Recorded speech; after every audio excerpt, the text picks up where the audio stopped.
بسم اللہ الرحمن الرحیم۔ السلام علیکم ناظرین، آپ یوٹیوب چینل دیکھ رہے ہیں فیکٹائز۔ جوہر ٹاؤن دھماکے میں بڑی پیش رفت، مرکزی ملزم گرفتار کر لیا گیا۔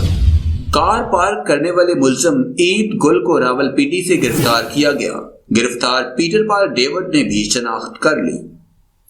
ویڈیو کی تفصیل میں جانے سے پہلے آپ تمام دوستوں سے گزارش ہے کہ یوٹیوب کے اس منفرد چینل فیکٹائز کو سبسکرائب کر کے بیل کے نشان کو دبا دیں تاکہ ہماری ہر نئی آنے والی ویڈیو کا نوٹیفیکیشن آپ کو فری میں مل سکے۔ اس ویڈیو کو لائک کرنے کے ساتھ ساتھ کمنٹ باکس میں اپنی قیمتی آراء سے ہمیں ضرور آگاہ کریں اور کمنٹ باکس میں پاکستان زندہ باد کا نعرہ ضرور لگائیں۔ جوہر ٹاؤن بم دھماکے میں انتہائی اہم پیش رفت ہوئی ہے۔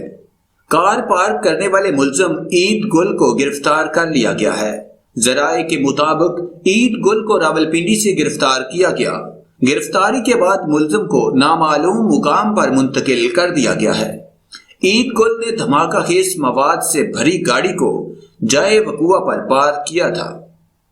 مرکزی ملزم کو پکڑ کر سی ٹی ڈی پولیس پہلے سے گرفتار پال ڈیوڈ کے پاس لے آئی تو اس نے بھی اپنے ساتھی دہشت گرد کی شناخت کر لی۔ پیٹ پال ڈیوڈ نے دھماکے میں استعمال ہونے والی کار عید گل کو دی تھی۔ پال ڈیوڈ نے یہ کار دھماکے سے پہلے 7 روز خریدی۔ دھماکہ خیز مواد سے بھری گاڑی کے بعد عید گل فرار ہو گیا تھا۔ عید گل کا تعلق ایک کالعدم تحریک سے ہے۔ عید گل کو تفتیش کے لیے نامعلوم مقام پر منتقل کر دیا گیا۔ ملزم سے مزید تفتیش جاری ہے۔ اس سے پہلے اس کیس میں 4 ملزمان کو گرفتار کیا گیا تھا۔ تمام ملزمان سے سی ٹی ڈی تفتیش کر رہی ہے۔ علاوہ ازیں گزشتہ ہفتے حساس اداروں نے کارروائی کرتے ہوئے کار مکینک کو حراست میں لے لیا تھا۔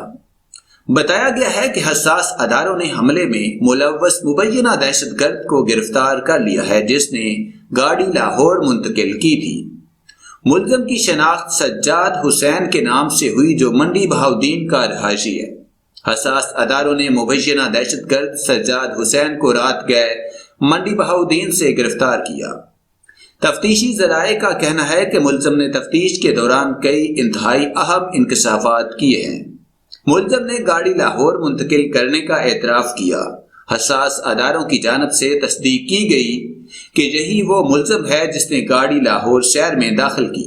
سجاد حسین نامی دہشت گرد نے اس سے قبل گرفتار ہوئے پیٹر پال ڈیوڈ سے تعلقات کا بھی اعتراف کیا ہے اور کہا کہ ڈیوڈ سے 10 سالہ پرانا تعلق ہے، دونوں آپس میں رابطے میں تھے۔ ملزم نے انکشاف کیا کہ اس نے گاڑی لاہور ضرور منتقل کی لیکن ٹارگٹ تک کوئی اور لے کر گیا۔ حساس اداروں کا کہنا ہے کہ واقعے میں کوئی اور شخص ملوث ہے یا نہیں، ابھی کچھ بھی کہنا قبل از وقت ہوگا۔ اداروں کو ابھی ایک اور مبینہ دہشت گرد کی تلاش ہے۔